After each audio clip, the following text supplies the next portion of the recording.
nad 80%, tak to naozaj môžeme považovať za veľmi spoľahlivého exekútora trestných hodov.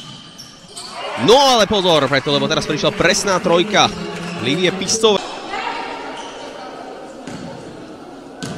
Pistová dnes zatiaľ trestné hody nehádzala, ale pripomeňme, že Ivanka pri Dunaji z 3 trestných hodov doposiaľ nepremenila žiaden. V tejto chvíli sa to mení, lebo Pistová premieňa svoju prvú šesku.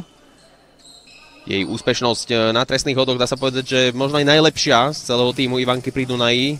Je to jediná hráčka, ktorá nejak často hádže trestné hody a je nad 80%. 40% pre Klokanov, respektíve Klokanky a 75% pre domáci ŠBK. No a Pistová, tá si to môže natrénovať v tejto chvíli.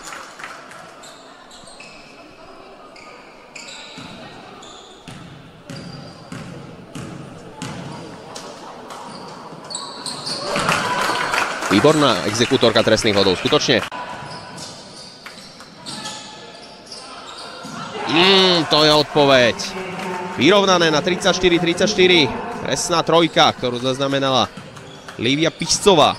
12 bodov na jej konte. Najproduktívnejšia hráčka hostiek v dnešnom zápase. V tejto sezóne, čo sa týka počtu bodov na zápas, Pistová zapeklitá situácia, hosti udržali loptu vo svojej držbe. Wow! Pekná trojka, ktorú zaznamenala Pistová. No tak tá je dnes naozaj vo vynikajúcej fazóne.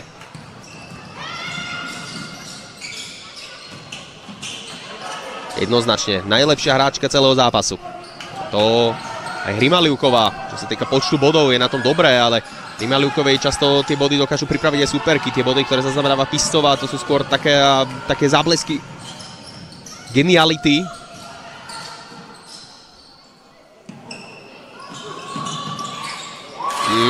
Dobrá odpoveď domáceho týmu. Hrimaliuková, 3 body. A zatiaľ akoby sa naťahovali o nejaký ten post MVP v dnešnom zápase. Práve tieto dve hráčky. Na strane hostujúceho týmu Lívia Pistová. Tu vidíme, tu je nádhernú trojku z dobrých 12 metrov snáď. Čistá ako kryštál. No a Pistová zase presná z diaľky. Ten teraz mám pocit, že to bolo iba za 2 body. Ale poteší. Pri tom prvej štvrtine bol na nezastavenie, respektíve v prvom polčase. 17 bodov na jej konte. Teraz dá ďalšie. O tom nemôže nik pochybovať, lebo sa krásne uvoľnila a išla do... No odpoveď. Minimálne čo sa týka bodov neprišla, ale pozor, Pistová je dnes neomylná takmer, čo sa týka streľby za 3 body. Nie, že takmer, ona je neomylná.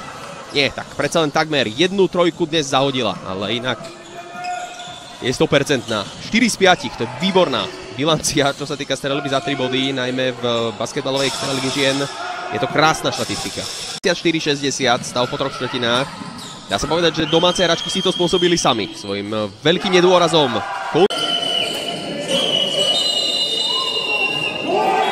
No.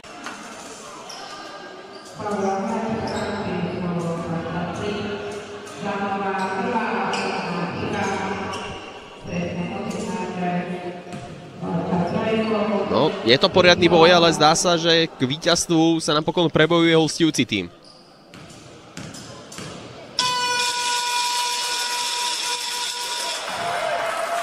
...25 bodov má na konte Lívia Pistová. 5-krát nestrieľala za 2 body, 4-krát bola úspešná, 5-krát strieľala za 3 body, 4-krát bola úspešná. Hádzala doposiaľ v zápase 6 trestných hodov a toto bol jej prvý neúspešný. Jednoznačne za mňa najlepšia hráčka celého zápasu.